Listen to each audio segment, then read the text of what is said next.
I'm Charlie Simon with Lauren Lee, Hoya News. Today, we bring you a special report for college students across the country concerning healthcare. With Obama's re-election, the Affordable Care Act is set to roll into effect over the coming years. Healthcare hits home for every American and has the potential to impact lives of all those around the country. To address college students and see what's ahead, we went to Georgetown University to ask the Hoyas what they thought and see how educated they were on the issue.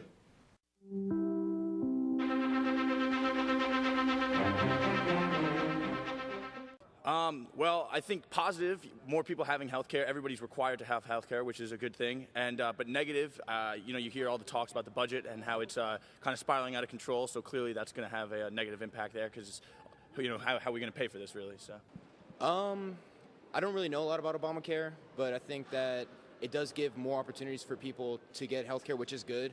But I also hear the other side that I think what does it raise taxes? I don't know. Very big impact in terms of physician costs, expenditures with hospitals, and also just access in general to both children and the elderly and people our age. So, I think the biggest impact will be the cost of medical care for everyone. Although I know that for me, I'll be under my parents until 26, so that's a positive from my aspect. But at the same time, I know that it's going to affect a lot of the middle class. I'd say it's going to make it easier that when we start aging into adult age groups, it's a lot easier for us to get health care before we have long-standing careers that can maybe provide that for us. I would say it's definitely going to change the healthcare industry, and so I think that students who are preparing to head into those fields, it's going to be a different world out there in a few years. To be honest, I'm not sure. A lot of guys are kind of still on their parents' plan and stuff like that, so I guess the verdict's still out.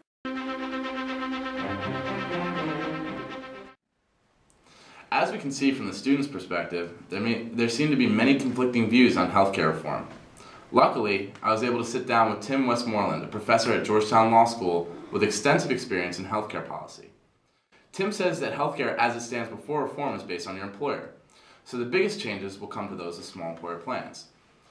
Since we spend about twice as much on insurance as the rest of the world, benefits such as efficiencies within the system, markets for insurance policies, tax credits, and reduction of indirect payments for the current health insurance system make Obamacare very appealing. What about for college-age students?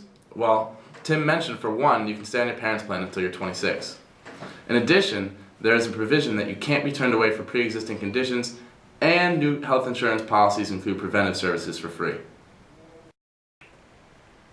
In addition to speaking with Tim, we found additional insights from Sarah Collins of the Commonwealth Fund. The reason young adults are at such high risk of being uninsured is they lose coverage at two key transition points, both involving graduation. And the results are really consequential. A lot of young adults do have pre-existing conditions. They tend to be a healthier age group overall, obviously more healthy than older adults. But conditions like asthma, diabetes can make it really difficult for them to get affordable health insurance in the individual insurance market. And we also find that young adults who are uninsured have much higher rates of not getting needed care because of the cost, also having medical bill problems, not being able to pay their student loans. So this really, going without coverage really does put them at risk, financial risk, because of the loss of coverage at graduation. This law really is in many ways a graduation gift for young adults. So instead of graduating and losing their coverage, they're graduating and they'll have lots of different options for insurance coverage to protect them, protect their families from catastrophic medical costs.